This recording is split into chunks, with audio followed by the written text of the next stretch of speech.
get started, please? Could we get started, please? Here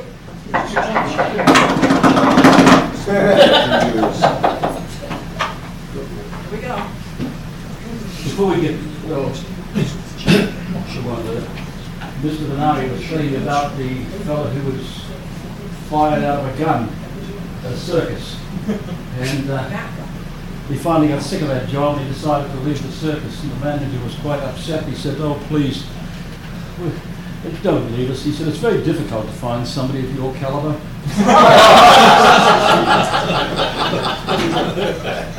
Oh, dear. So,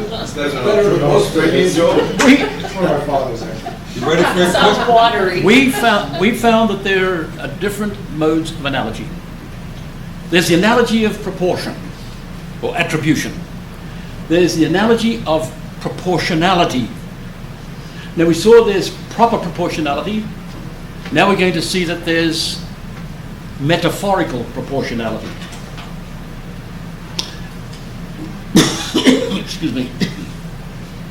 I remember sitting on a headland, Dalmini in Australia, with a family, took a cottage there, just a few cottages. What's a headland? Headland? Something coming out to a point. Point of land. Okay, peninsula. Yes, well, yeah, not strictly, but that's near enough. A point. A point, yes. So, I was looking down at the sea and watching, and I've never forgotten this. So often I did this. In fact, I wrote some poetry. I think one of them I wrote there was being published. I had a number of published. But this one, I could see the rocks, the sea coming in crashing on the rocks. And it reminded me of teeth and somebody's saliva dripping through the rocks. I think my mother thought it was beautiful. My father thought I'd lost my mind. Romantic, huh? I was about 17 when I wrote that. Well, we could say a man is angry on page 150, or the sea is angry. Now there's a metaphorical proportionality. Or a watcher of sheep is a shepherd, and the leader of a group is a shepherd. I can remember my father saying, when you don't know whether you can make a turn, if you see somebody going around, you say, let him shepherd with your car, let him shepherd you. So he's making a turn to go left. I know I do that sometimes going home, and you can turn right then, because you know there's nothing coming, because he's shepherding me. So the word shepherd is a metaphor, and it's metaphorical proportionality, because a man is related to anger as the sea is related to anger, but by way of a metaphor. So it's very beautiful, and this is what these things are made of. Now, when we spoke before about all the sailors were marooned, there's nothing in common between the sailor, a colour, and the sailors being marooned. Nothing at all. That's a pure equivocation. So equivocation is the equivocal predication. It's an equivocal predication. In other words, it's not. There's nothing in them at all, and lots of jokes are based on that. I can remember saying something that came up when we were studying ethics, and little Violette Pero, who's a little actress in the class, and we were discussing there something, and she thought something we were referring to, a couple of us, had a sexual meaning, which it didn't at all. She said, "C'est équivoque ça." That's equivocal, she said, as you say in French. That means it had a double meaning. You see, double meaning. Équivoque in French. And little Violette Pero, I met her in 1983 in Montreal again. She walked up to me and I didn't recognize her. "Monsieur Waters?" "Oui." Said, "What?" I said, "Yes, it's me." And Violette. And she's married now, but she was always a little actress. She was always acting, it seemed to me. I found that at Niagara too, by the way. Students from the theatre department, frequently in the classroom, couldn't stop acting. Found that. It's very strange. This seems to be part and parcel of the profession. So, but that maroon, that's purely based upon an equivocal use of the term maroon. But here, there's a certain likeness. A man is angry, the sea is angry. But it properly pertains to man and only metaphorically pertains to the sea. Likewise, a watcher of sheep and leader of a group. Now, if you were leader of a group, and in the group were people saying, are you regarding us as sheep? Obviously, it's a metaphor. There's a certain likeness, but a greater unlikeness. And metaphorical proportionality. So man is related to angry, and sea is related to angry in a metaphorical way. The watcher of sheep is a shepherd, and the leader of a group is a shepherd, is another.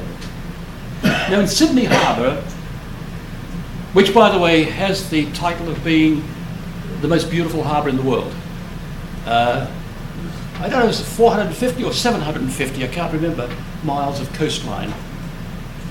And the other one I think is in Rio de Janeiro. They say the two of them are the two most beautiful harbours in the world. But there's a rock, I can see it as clear as a bell in my imagination. Surrounded by a big rock, surrounded by some little rocks. They call it sow and pigs. Like a mother pig and all the little piglets around. The sow and pigs. I remember Father Woodbury going with me on a ferry boat one time. He said, there's the sow and pigs. He's a real man of the sea and a man of great rivers, etc. And a man of the land, a breeder of cattle and God knows what. So a mother and little pigs are called sow and pigs. A large rock with small rocks is also called sow and pigs. But you can see it's properly said of mother and a little pigs, a sow and I suppose I should have said yes, sow and pigs. Well, that's good enough. The mother, Piglets. yeah, piglets and little pigs. But this little piggy went to market. This little piggy stayed home. Who said that? Yes, sister. Oh, I don't know. I don't know the answer to that. What's that? I have a question. Yes, that's what I mean. The only way that you can identify that it is a metaphorical proportionality is how? I mean, if I say a man is angry, the sea is angry, who's to say that that's metaphorical? I should perhaps have put in there, they're both producing thrashing sounds. Jenna won't mind me telling you this. I poke fun at her over this. She's on some tablets. Could you imagine that little girl at my home when I said something to her one day? I don't like the way you said that, she said to me. She got very, very defensive there 2 or 3 times. She's marching through my kitchen, along the hallway, around again, and through the living room, into the dining room, blasting off at me. That sweet little girl blasting off at me, and I said, if you don't stop that, I says, I'll come and stop you. Yes, I'll take you on any time. I nearly fell over. This is the tablet she's on. The neurologist warned her, warned her mother. And Lisa and I talk it over quite frequently. And she values my input on this because the neurologist's assistant thinks there's a psychological cause there, and I do think so too, some of the cause. But the tablets, the neurologist warned us it would bring some disastrous results at the time. But I've had her on the phone blasting at me as if to say, I'll punch you in the nose if I can get near you, such sort of thing. Anyway, she's wandering around. I got so worried that I said, listen, if you don't stop that, I'll stop you. Yes, you just come and try. She said, I'll take you on any time. I sat down at my computer and I suddenly realized my back was turned to her and I could sort of see the look in her face. I got a little scared, to be honest with you. I didn't like to keep my back to her. That little brat. She's one of the most lovable people I've ever met. And I've taught lots of young ladies by the thousands throughout my life. Anyway, so, but you can see that and compare it to the angry sea, can't you? That blown up, and it's all because of the Capra that she's on, the tablets that the neurologist did warn the parents, as I said. So, they're called sow and pigs.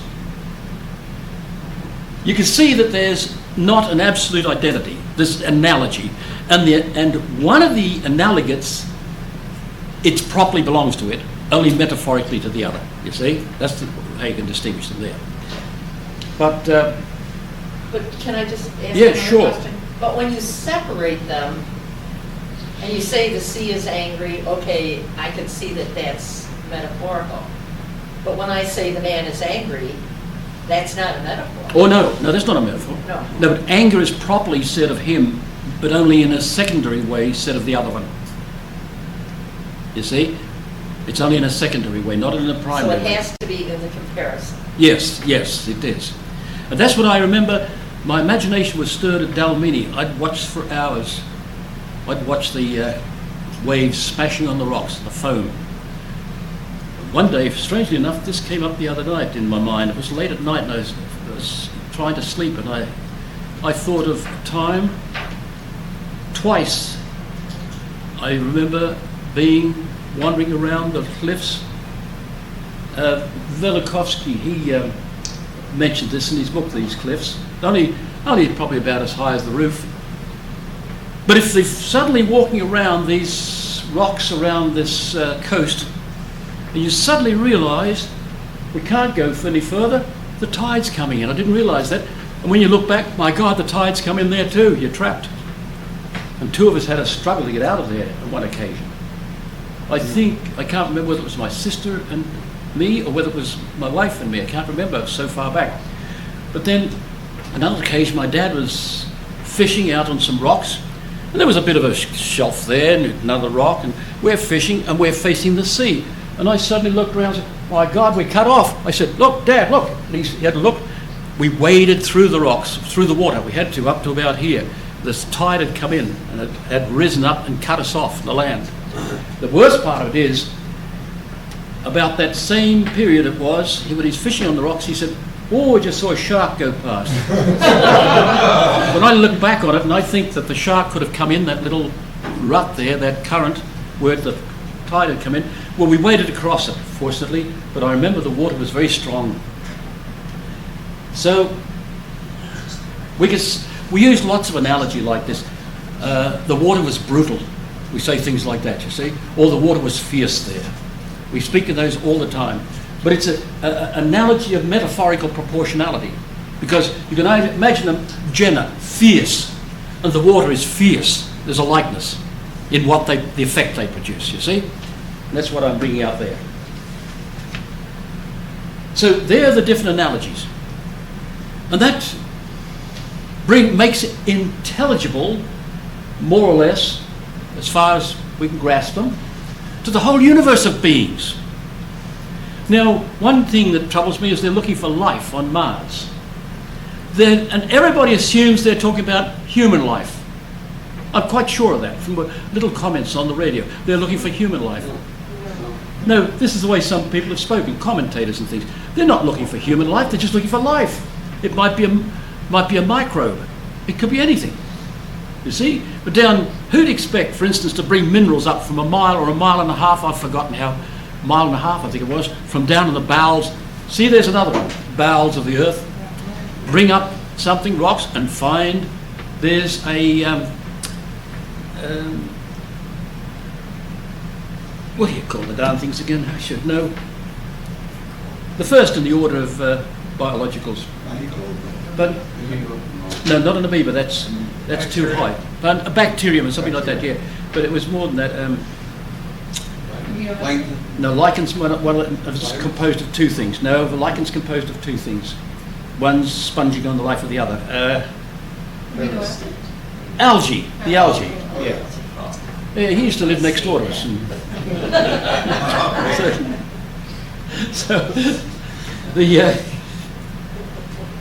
Now we come to analogy between God and creatures. In the names we attach to God, God is one, a tree is one. That's an analogy. I mean, oneness is said by priority of God, distinct from oneness, say, of a tree. Much more distinct. It transcends that oneness of a tree. God is true. 2 + 2 = 4 is true.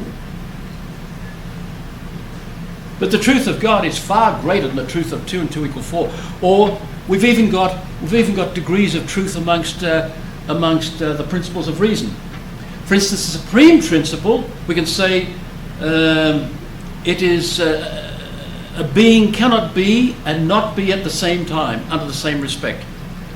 But if we said whatever undergoes movement is moved by another, the first principle has a greater degree of truth than the second principle. So we can speak of degrees of truth in that way. We deal with that in epistemology. God is beautiful, a tree is beautiful. But the beauty of God far transcends the beauty of a tree. Yeah. Did you say which of these analogies is used in metaphysics? Did you say which of these types of analogy pertains to metaphysics? Well, all analogy pertains. Well, yeah, right. I'm not sure what you're getting at. When you're talking about being, which type of analogy pertains to being? Oh, that's analogy of proper proportionality. Because each one bees, but bees in its own distinct manner. But it's properly said that's analogy of proper proportionality, because it properly said of each. Metaphorical proportionality, it's only properly said of one. The other, see, man is angry. That's properly said of man, or of a dog. But you can't say the sea is angry in the same manner that you can say with God. I have stopped people in arguments over this. Can I, and as students particularly, are you using the term in the same way there as you used it here? If you ask people to clarify their terms, straight away their argument starts to tumble apart. Make them see that sometimes you're using the term in a different way there than you are here. So when you're using the term angry of man, you're not using it the same way when you're speaking about the sea is angry, but you're speaking about one of its effects. You see? You're analysing in that regard. But if you would hardly say anger. What is anger? The presence of an evil which you cannot overcome, which will not go away. The presence of an evil, we studied that in the Passions. So you can't say that the ocean has evil present to it, which makes it angry, but you can of man. Do you see that, sister? Yeah, my question though is, how do you identify, like, what would be the reason for making that analogy of metaphor? Because of the effects. The effects are like. See, Right, an angry man will... I understand what you're saying, but in practical use. Just being descriptive. You want scribble? Descriptive. Oh, Look, I had a friend who stayed with me for a while, and he was so upset at something a professor had done, put him back in his place. He was the sort of person who got upset over nothing. And next thing I heard, crash, he's throwing things. Well, you can imagine likening him to the sea uncontrolled, out of order, smashing things, smashing the rocks. And you can see the effects on the rocks after years. Down at Ulladulla, where I was speaking about before, there are, lying on the rocks, there are like cannonballs. I've seen a description, I'm not a geologist, having read very little on geology, but the ocean washes these stones and makes them round like cannonballs. But I believe there's another explanation on that. But I could liken them to cannonballs, or I could say the sea has produced this effect. It's worn the rocks away, so that the rocks have become round. You can't move them. There's anchored down there. They have the last shreds of rock, keep it attached to the main rock. And they call it living rock. And rocks are separated. Sometimes they call it non-living rock. But you've got to see that there's not the same use of the term, the analogue, as there in one analogate as there is in another analogate.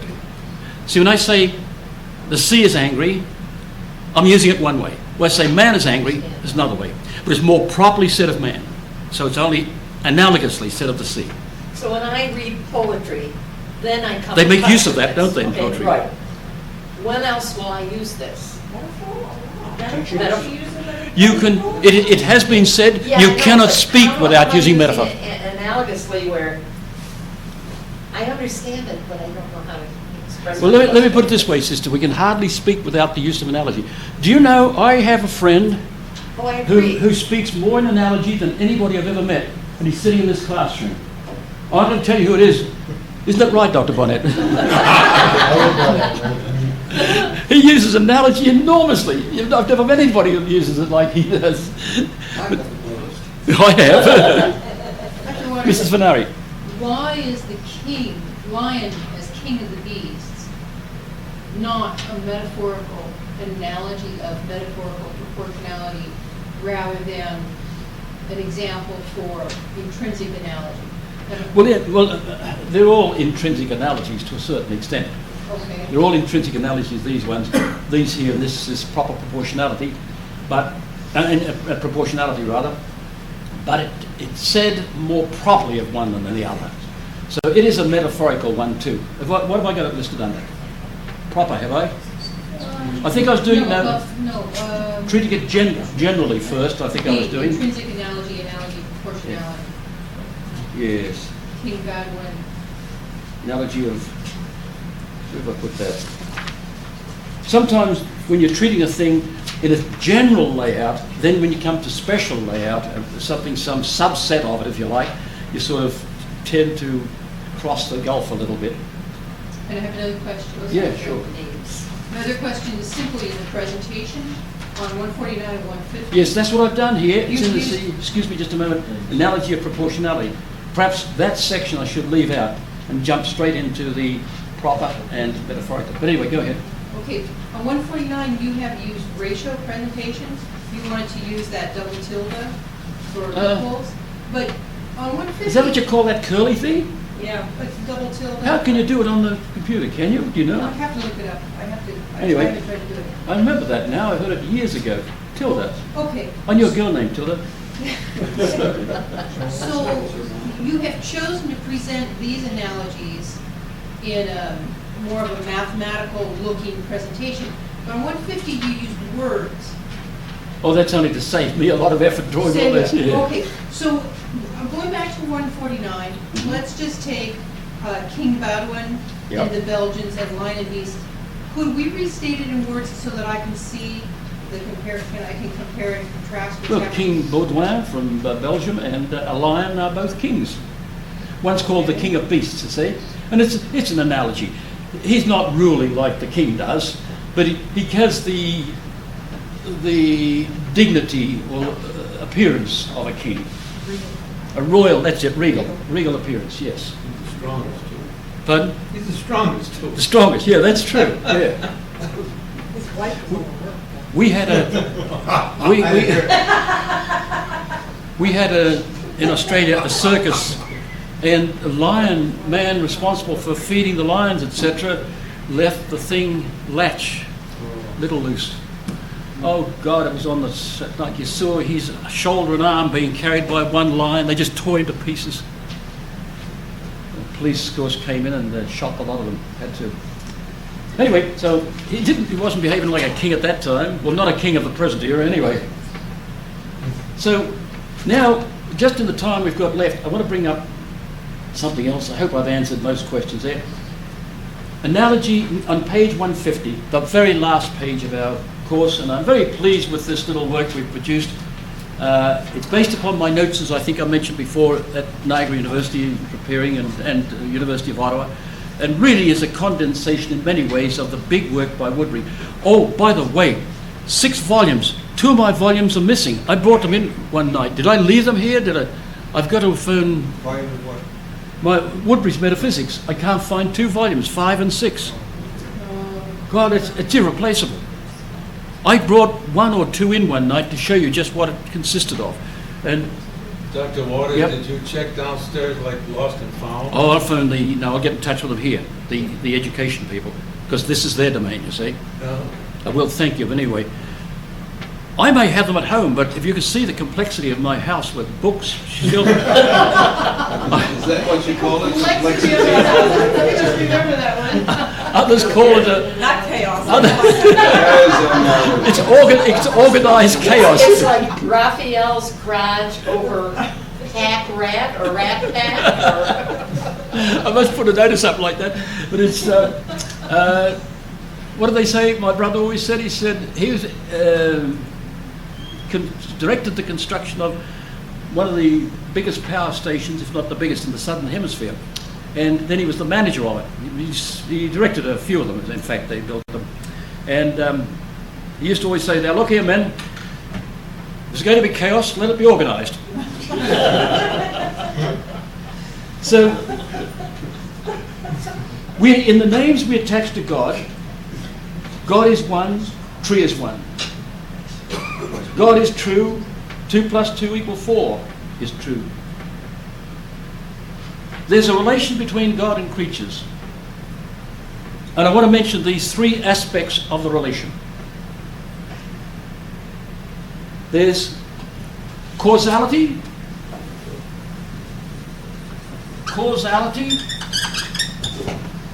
participation, and analogy. I remember coming into the library at the University of Montreal, and Charles as should say, Beaubien, was sitting in the library there. He spoke perfect English, by the way. And Charles was sitting there, and he said, he saw me come in, and I had nothing more to do. I was finished. I had to wait for the defense of my thesis. And he said, I said, how are you doing, Charles? He's preparing for his final exams. He said, I just cannot put those 3 concepts together. Causation, participation, and analogy. And participation is something that's been neglected, except, in Plato, yes, recognized there, but in St. Thomas, and even it's an implicit in Aristotle, modern scholars are saying, particularly Father Henley in his big work. And anyway,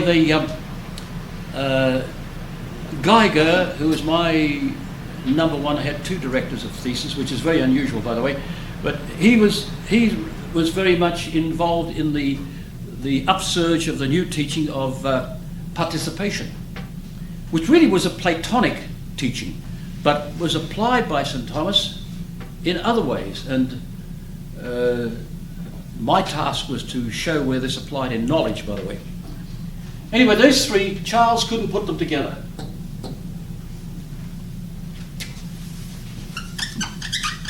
God, there's causation, causality, makes a tree. Now the tree is beautiful, like God's beautiful. The tree is green. God's not green, but that's a certain perfection. All the perfection of the tree, God has got them in a superior manner. So there's participation. Or, the other word that Geiger used was similitude. In other words, there's a similarity always in the effect, like the cause. Whether a man likes it or not, everything he produces is like himself in some way. It might only be his idea. He made a machine, he made a car, he made a wheelbarrow, and it's imitating the concept he's got, or the image in his imagination. Just look at the etymology, to receive a part of. Yeah, receive a part of. Well, there's great, Geiger and Lachance went to great trouble to explain that. Woodbury explained it, looking back, very well too. But the third part is analogy. The tree, everything the tree has, we can say about the tree, it's beautiful. But that's an analogy. It's more, there's a likeness, but a greater unlikeness. You wouldn't say a tree is like God. You wouldn't say a wheelbarrow is like God. You wouldn't say a wheelbarrow's, if I produced a wheelbarrow, right, causality, I've caused the wheelbarrow to come into being. It's participating in my plan in my mind. But you'd hardly say it's like me, except by analogy. It's like my idea. It's like my idea. So those 3 concepts summarize, in a way, all of ethics. The causality, God causes things. But when we argue back from the things that God's made to his existence, etc. You can see how this makes a grand finale of our course. That we argue, is there a God? We look at 5 defects in the tree. It has to be moved, it cannot move itself. It has to be caused, it cannot cause itself. It comes into being, cannot give itself be. It has graded beauty, the 4th way, and its finality is all caused by something else. When a tree operates towards an end, producing little trees, it doesn't decide that for itself. It's caused to do this. Nothing can give itself its finality unless it's intelligent. But even the intellect of man has to be moved towards finality. In other words, this, from can think, ordered towards does think. This, you remember, is the fifth way. Can think to does think. I can't cause myself because that means I think before I think. That's absurd, obviously. So, those 5 defects in all things around us lead us to know that there is a God. And even those 5 things give us analogically the 5 things contained in him. That he is the mover, the first mover. He's the first cause. He's the unlimited perfection. All perfections in him are unlimited, etc., etc. And we argue that out, even though you may not yet have grasped it. Just in the few minutes left, so don't forget there's causality, similitude, and analogy. The 3 concepts come together.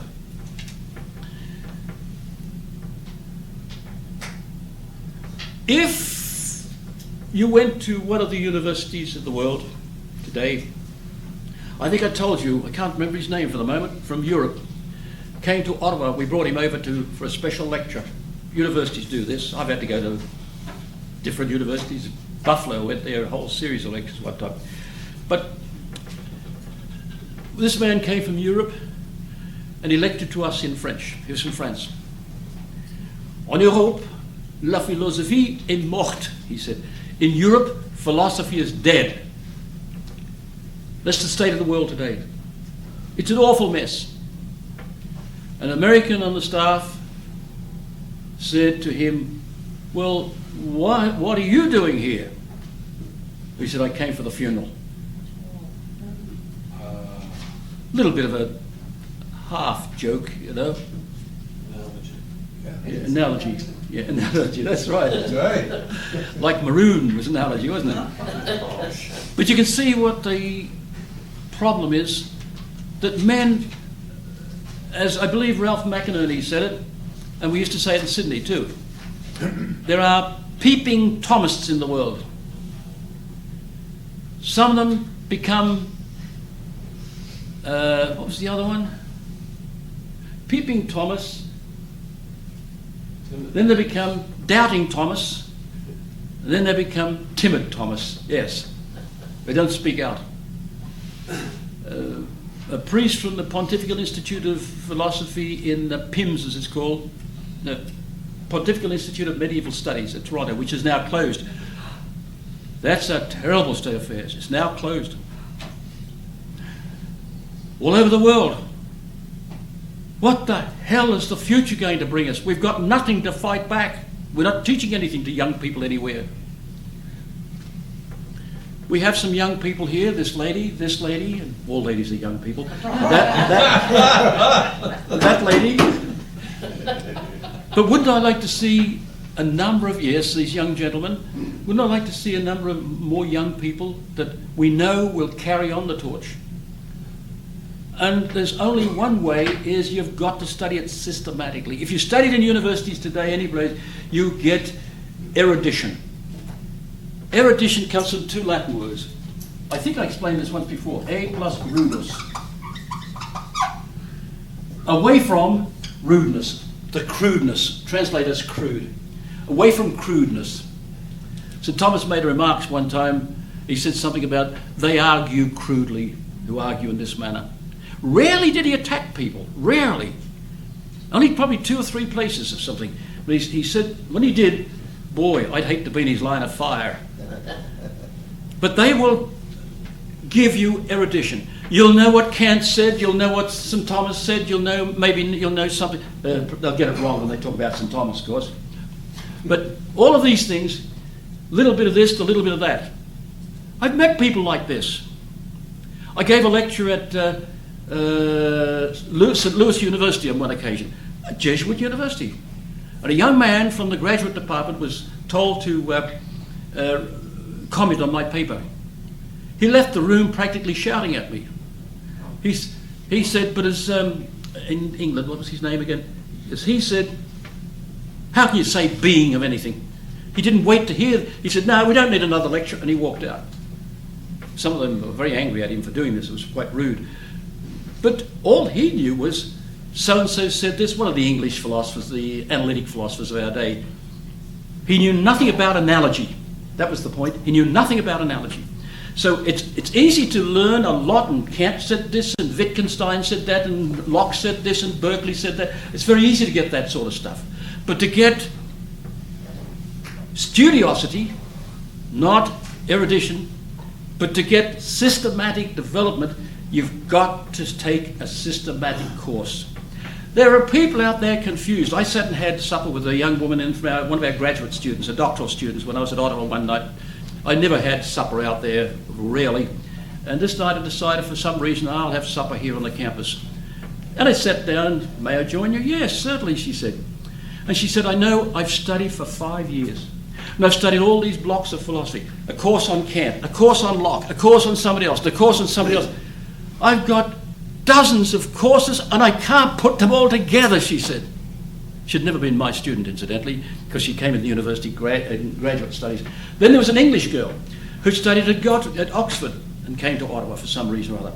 She had said exactly the same thing. I've got all these blocks of courses and I don't know how to put them together. But as soon as you teach something like Dr. Bonnet and I taught at Niagara, that's to say a systematic unfolding of the course like we've done here. Oh, of course, that's Thomistic.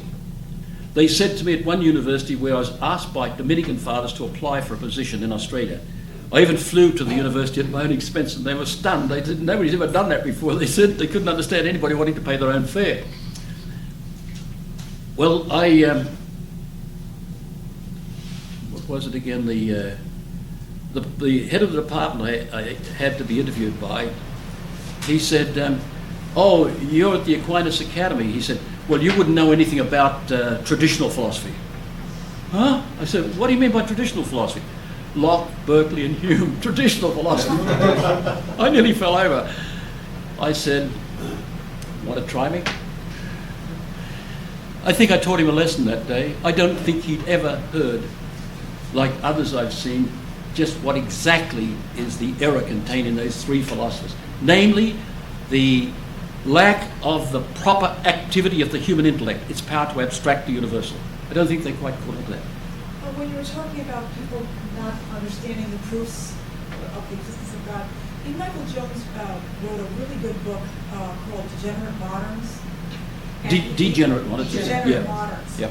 And well, his whole the whole idea is that they create a philosophy out of their wants and needs. Yes. So I'm not so sure that these people don't understand the proofs. It's that they don't dare understand the proofs, because that would mean that they would be forced to believe in a God, which means that their behavior would have to change. Oh, I've often said that. Exactly. Oh, yes, I've often said that. I think there's an ill will behind all this. Oh, of course, yes. Well, that's why I've said to be a true philosopher, you've got to have goodwill for a start. And I've often said this one too. They're searching for the truth. They'd run like hell if they found it. An engineer, a friend of mine, we used to sit and talk philosophy just once in a while. I showed him a proof of the existence of God from the first way. He said to me, it's clear as a bell. That's why I'm suspicious. I think there's something wrong with it. I haven't seen it yet, but I'll find it. I mean, that's just downright stupidity. Instead of asking me, where's your objection? Now what I do, the way I tackle people like that is, now what are you objecting to? The proper principle, the common principle, the fact, or the nexus? What the hell are you talking about? One fellow says. Another fellow says, I don't know what you're talking about. No, my friend, you don't know what you're talking about. That's your problem. Did you hear about the lions went off to hunt? And when they went off, they left all the young lions there. And while the young lions were there feeling sorry for themselves, they're very hungry, some wildebeests came past. So one lion says, let's go, boys. They killed a wildebeest and enjoyed themselves. They're just polishing off the last bits, and one of them looked up and said, well, that's the end of the news. Here again are the headlines.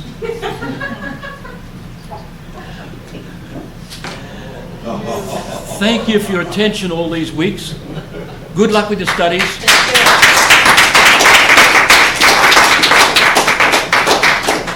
And remember what Garrigou-Lagrange said. A young teacher tries to teach all that's known about a subject.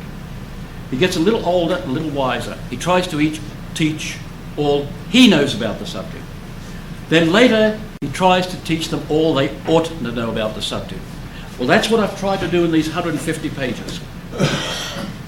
I'm being urged to publish it, by the way, but we'll see. That's a lot of hard work. But no, it's better to know one textbook and know it thoroughly than to try and read bits and pieces of others. Nevertheless, what I will do for you, I haven't done it so far, and I will do it in the next 2 or 3 days. I'll get a bibliography out, which covers different aspects of metaphysics, just metaphysics. And that'll give you an idea if you ever want to follow something up. Now, the great work on atheism by Cornelio Fabro, who some say is the best writer today in philosophy. He's excellent. His big work, God in Exile, it's called in English, is called L'ateismo moderno in Italian, modern atheism. It's a big, beautiful work. Then there are a couple of other works by, what was his name, that late friend of ours, the priest that died?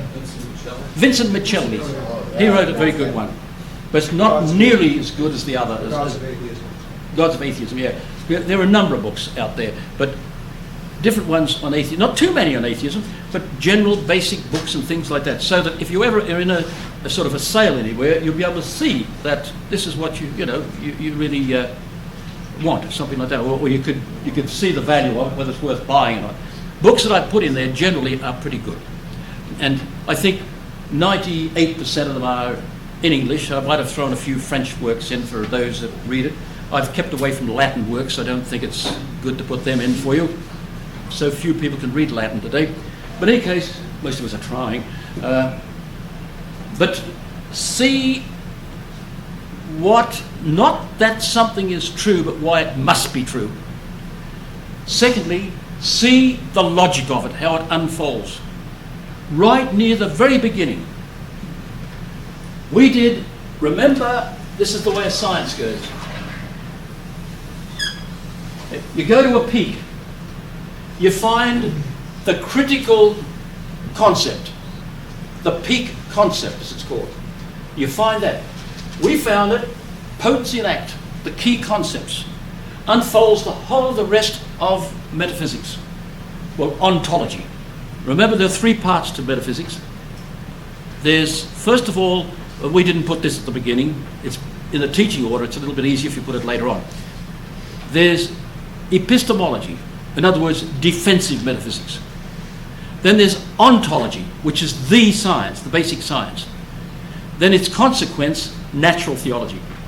Well, all of that opens up once we got the peak concept, and we saw the need for that peak concept. Woodbury in his work has a whole lot of arguments for that. I was asked this at Salamanca, the Benedictine monastery there in Spain. Can you prove the distinction between essence and being, essence and existence? I said, yes. Oh, how? Please send us information on it. These were American students who were there. I've never done it. I lost contact, frankly. Although one of them did invite me to his ordination in the States years later. And I couldn't obviously come over just for his ordination. But anyway, I should try someday and catch up with him on that. But the thing is, you can prove that once you've unlocked the key of potency and act. And so many, even dealing with the existence of God, just neglect potency and act. But notice how it all unfolds. Read the outline of the course which I've given you in 3 pages. Did I send that out to you yet, the new version? Yes. I did. Oh, good. Well, it's I've added an extra chapter, I think, if I remember correctly. So, in keeping with what we did in the course. Because all these things, you revise them and revise them, revise them. That's part of the work of scholarship, and the art of writing is self-correction, self-correction, self-correction. I advised a girl on one occasion, she didn't know where to start her doctoral thesis. I said, Anne, get something on paper. Geiger said to me, when we knew the subject, and I could meet him any day at 5 o'clock, Boy, that was a boon to me. Others have been trying to make appointments to see me. So at 5 o'clock he said to me, do you know what you want to write on? Well, we've just settled that now. Participation as a key to Thomistic epistemology. Okay, write down in half a page what you want to do, what you want to say. Good. Now expand that to 2 pages, or was it 4? He said, now you're on your way. Expanded, and I thought, my God, how am I going to keep it under 1,000 pages? That's how it goes. But write down what you want to say, and then correct it, and correct it, and correct it. And it's amazing what corrections you'll discover. I've discovered things in the classroom, in this, that I want to improve on. They're not errors, it's just that I feel I could have put an extra word or 2 to make it more intelligible. Because this is essentially a teaching text, not just one you pick up and enjoy reading. But what you should do is try and see how that unfolds. Read the outline of the course. Read it, get to know it. Father Woodbury told me how he read a book. He reads it right through first. Then he goes through now and he does more detail. He starts to examine the detail. But he gets the overall view first of the book. Good idea if you've got the time. We don't always have the time. But thank you. I'll notify you what date we start. I have to go to Washington, the Academy of Sciences meeting in September, and as Vice President I've got to be there. And in fact I've already booked the plane and I have no idea what date it was. So I've got to look that up and check, and I have to go, as I've got to present a paper there. And I'll let you know when it is a convenient time. I may consult some of you, as a matter of fact. And well, thanks for being here. Thanks for spread the stuff out. Try and bring new people here if you can. What saddens me is some of you didn't know the school was going, and consequently you started late. That's unfortunate, regrettable. If you have trouble reading some of this stuff, let me help in some way. Jenna said to give everybody her warmest regards here tonight, so I'll say that you send them back, right? Yeah. Not hers, yours. Thank you.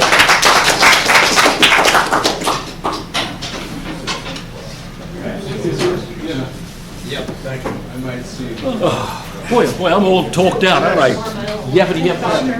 Additional copies of this course on metaphysics may be obtained by contacting Olteen Library Services, 2316 Delaware Avenue, PMB 325, Buffalo, New York 14216, or look online at www.aquinasphilosophy.com.